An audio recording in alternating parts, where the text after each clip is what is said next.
Now let us discuss the concept of distance time graph for non-uniform motion. That is distance time graph for non-uniform motion. So whenever we have an object is moving, we can always represent the motion of an object on a graph. And if we draw a distance time graph, that means we will take the we will calculate distance at different intervals of time, and we will plot a graph. And we know that in a distance time graph, the distance is plotted on the y-axis and time is plotted on the x-axis. In my previous video, you have seen that in a distance time graph, for a uniform motion, it is always represented by a straight line, because in uniform motion, the object is covering equal distance in equal interval of time, and the slope of the graph represents the speed of the object. So now I am taking the case of non-uniform motion.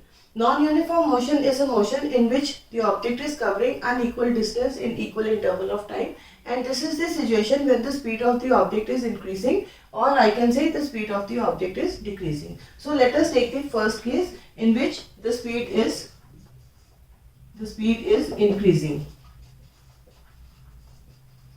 As you can see in the graph, it has we have drawn a graph in which the speed of the object is increasing. That means in the if we see the time interval as 2 seconds, for every 2 seconds the distance traveled is different and it is increasing with time. So the distance can only increase if the speed of the object is increasing. So this graph represents an object moving with a motion of an object with whose speed is increasing continuously, and we see that it is a curve with a positive slope.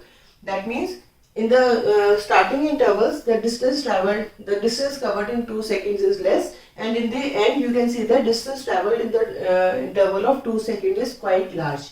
So we can say that this graph represents non-uniform motion plus the case in which the speed of the object is increasing, because whenever the speed increases, so in the same interval, the distance traveled will be more. So this is the case of an object moving with a non-uniform speed. That means whose speed is increasing regularly, and so we have a graph with a positive slope. Now let us take the second case in which the speed is decreasing.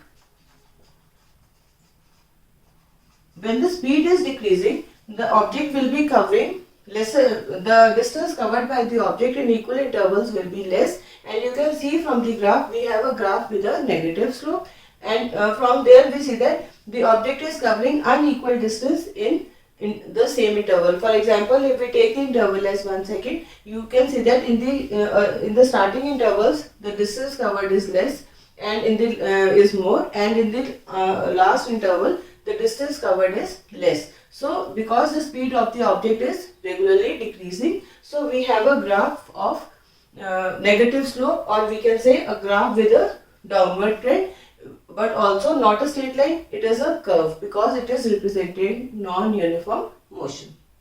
Now from the figure you see that we have a graph in which which is representing the motion of 3 objects, that is object A, B and C. The graph A is representing an object, B is also representing the motion of an object, and C is also representing the motion of the object. From the graph you see that A is a curve.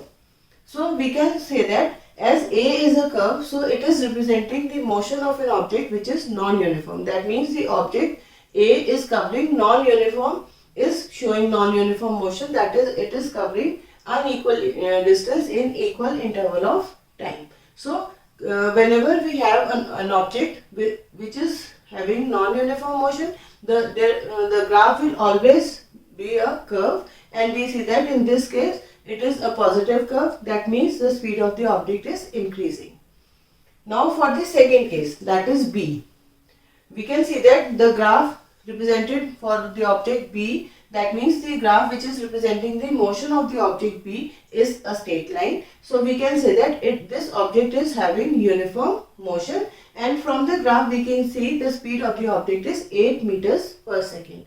And again from the graph we can see that the graph C, that means the line which is representing the motion of the object C is also a straight line, so it is also an example of uniform motion, but we can see that the speed of the object C is less as compared to B. So we can say that whenever we have a graph, from the graph we can identify the motion of the object. From this graph it is very clearly, we can clearly identify that the object A is moving with a non-uniform motion, whereas B and C are moving with uniform motion, but the object B is moving at a higher speed as compared to the object C. So this is how from the graph we can depict the motion of the different objects. That means whenever we have a graph, from the graph we can identify which object is having uniform motion, which object is having non-uniform motion. That means here we can see that the object A is having uniform motion, but A is having non-uniform motion, but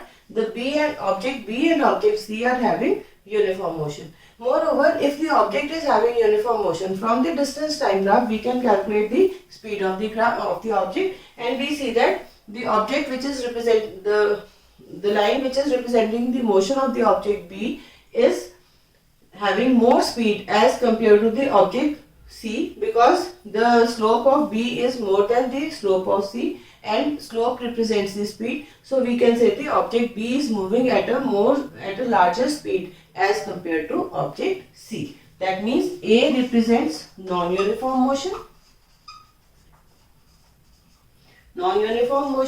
but with a positive slope. That means the speed of the object is increasing, but B is representing uniform motion,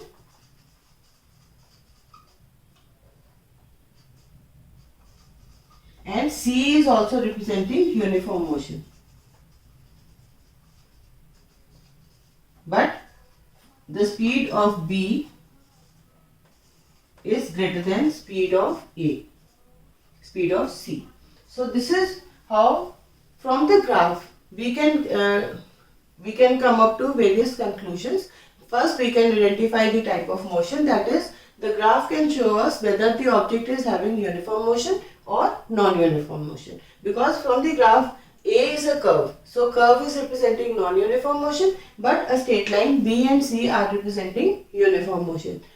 Moreover, for a uniform motion we can calculate the speed, because in my earlier video I have shown you how we can find the speed from a distance time graph, and here I can see that the object B is moving because the line B has a greater slope as compared to the line C. So we can say that the object B is moving at a higher speed as compared to object C. So this is how we can use a distance time graph to come up to various conclusions about the motion of the objects.